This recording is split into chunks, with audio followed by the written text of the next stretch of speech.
O Rio de Janeiro pode passar a contar com um observatório para mapear a fome em todo o estado.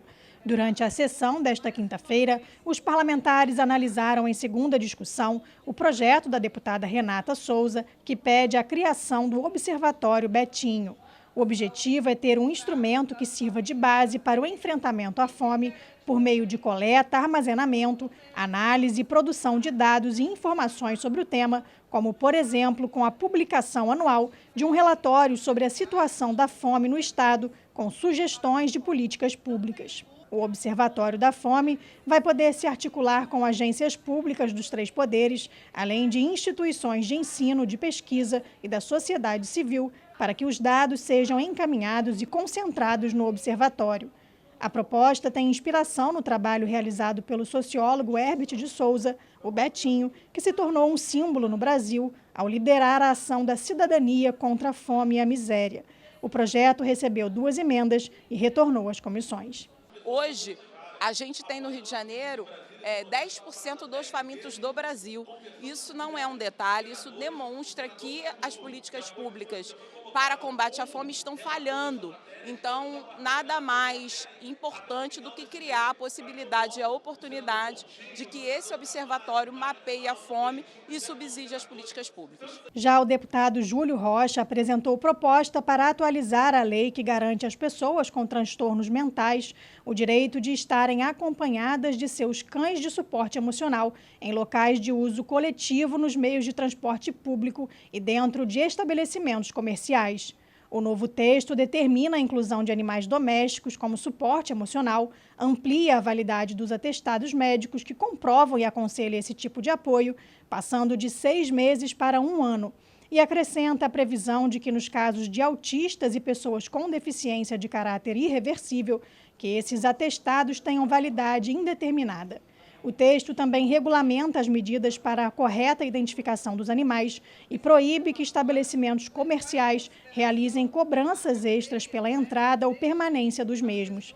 A proposta recebeu 10 emendas e retornou para análise das comissões. Já o projeto de lei do deputado Vinícius Cozzolino amplia a composição do Conselho de Contribuintes da Secretaria Estadual de Fazenda de 16 para 20 membros. A proposta altera o Código Tributário do Estado e inclui um representante do Conselho Regional de Contabilidade do Estado do Rio de Janeiro e um representante dos advogados, vinculado à Ordem dos Advogados do Brasil. O texto foi aprovado em segunda discussão e segue para sanção ou veto do governador. Esse conselho ele julga a regularidade dos autos de infração, dos lançamentos tributários. E esses profissionais, advogados e contadores, são justamente aqueles que mais lidam diariamente com o direito tributário, com a tributação brasileira. Então, é uma incongruência não tê-los representados no conselho que julga as ações fiscais do Estado.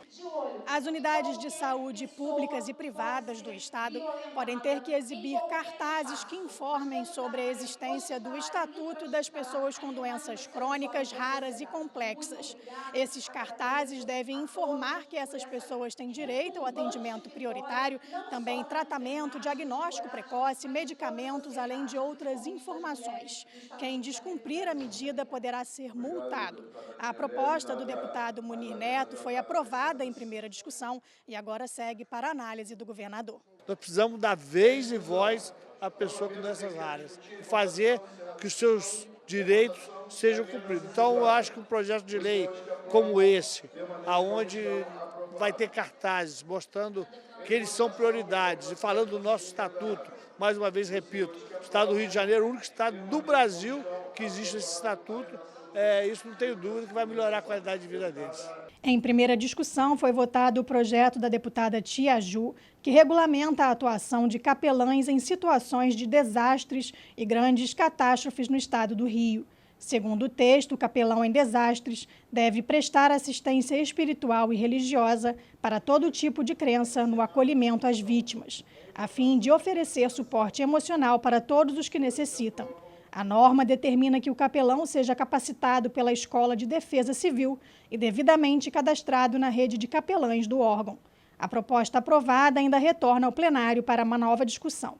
Nós tivemos aí uma série de catástrofes na nossa região serrana que deixou a população totalmente vulnerável e a Defesa Civil, por si só, pelo volume, muitas das vezes não dá conta. Então, os capelães de desastre vão estar ali dando apoio às famílias, às pessoas afetadas, dando um consolo, um ombro amigo, orientando, acalmando, para que a sua saúde mental não seja tão abalada e tão afetada. Então, fico feliz com a aprovação desse projeto, espero que ele volte logo em segunda discussão, para que a gente tenha uma capelania aí de desastre já pronta para atuar nesses momentos de dor. O Clube de Regatas do Flamengo pode receber o título de Patrimônio Cultural e Imaterial do Estado do Rio. Fundado em 15 de novembro de 1895 como um clube de remo, o Flamengo se popularizou rapidamente e, em 1912, saiu das águas da Guanabara para entrar em campo pela primeira vez como um time de futebol, vestindo a tradicional camisa papagaio vintém. Hoje, o clube é mundialmente conhecido pelo tamanho e força de sua torcida, sendo considerado o mais querido e popular time do futebol do país. Além disso, também podem ser destacados os feitos na formação de atletas e no fomento aos esportes olímpicos. Nos últimos Jogos, disputados em Paris, os atletas rubro-negros ganharam 6 das 20 medalhas conquistadas pelo Brasil. A iniciativa da deputada Verônica Lima foi aprovada em primeira discussão e ainda retorna ao plenário para mais uma votação. O Flamengo é muito mais do que um time de futebol. O Flamengo é uma nação que faz a alegria do povo brasileiro, não só aqui no estado do Rio de Janeiro, mas no Brasil inteiro. Campeão de terra e mar, um clube que contribuiu decisivamente para os esportes olímpicos, mas que no futebol é campeão de tudo. E fazer a alegria do povo já está mais do que justificado. Contribuir para a economia do estado do Rio de Janeiro, que a cadeia produtiva do futebol contribui para o PIB nacional e também do estado do Rio de Janeiro, mas mais do que tudo e sobretudo, faz a alegria do povão.